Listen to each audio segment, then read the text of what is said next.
We're back here with our next lesson for our life skills program, um, coping with anger. That's something some people have really a lot of trouble doing. Some people really deal with it well. There's situations, regardless of your life, age, whatever's going on, that you will get angry. Different things make people more upset than others, but everybody has to deal with anger at some point. Um, is our lesson. Uh, Staying in control. The warning light. Picture your light inside your head. Imagine it flashes a warning. We need to stop or think before speaking or acting. Remember to check your light whenever you're in a situation that is making you angry. Count to 10 or higher. Take a deep breath and start counting slowly to yourself.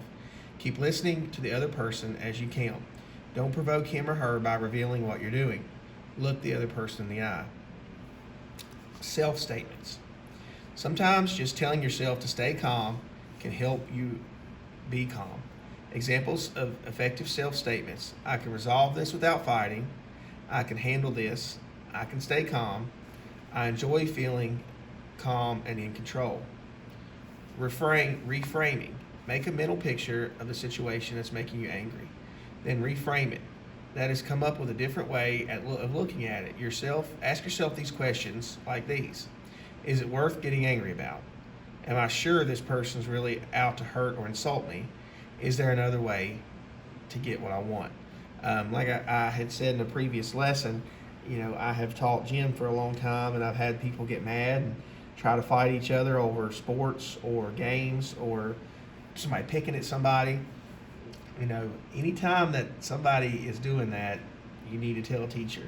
I work very hard to try to keep students from any kind of anybody being made fun of in my classroom. Most teachers do. All the teachers here at Tassel Middle School do. So we really want you to let us know if something's going on, a situation where you feel uncomfortable when another student is saying something or picking at you, and that way we can try to take care of it. But I do realize sometimes those things go unnoticed. There's 35 kids in the classroom, and one's asking a question, and we're in the gym, and somebody's picking at somebody, and I don't see everything. So I want to know. I don't tolerate that, and I will put an end to it really quickly. So, but there are other times, instead of fighting, an alternative. You fight in school, you get in trouble, and I try to tell these kids, but some of them do it anyway.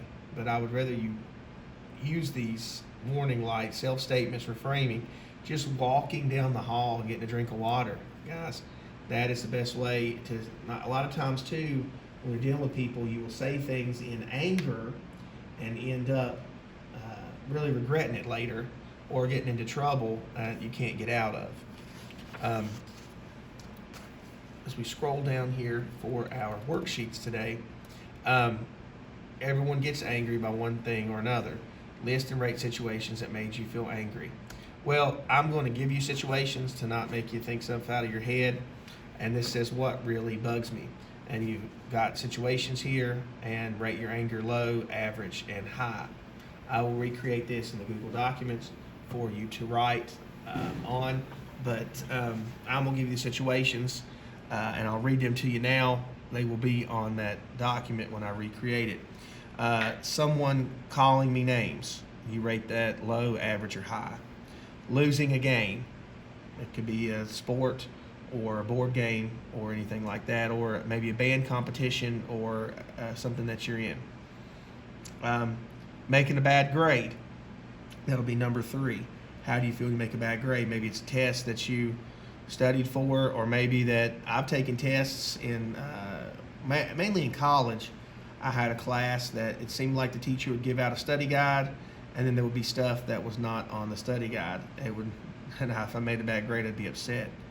How about number 4 be a teacher fussing at you?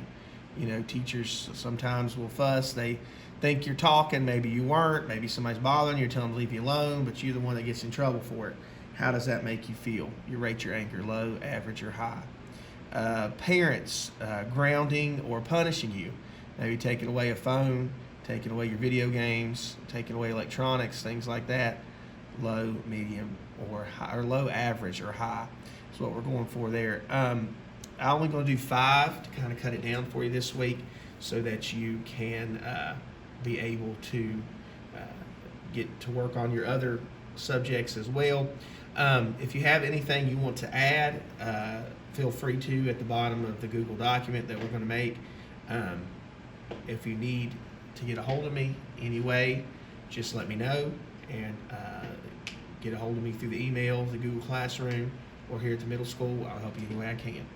I hope everybody's doing well. We'll talk to you soon.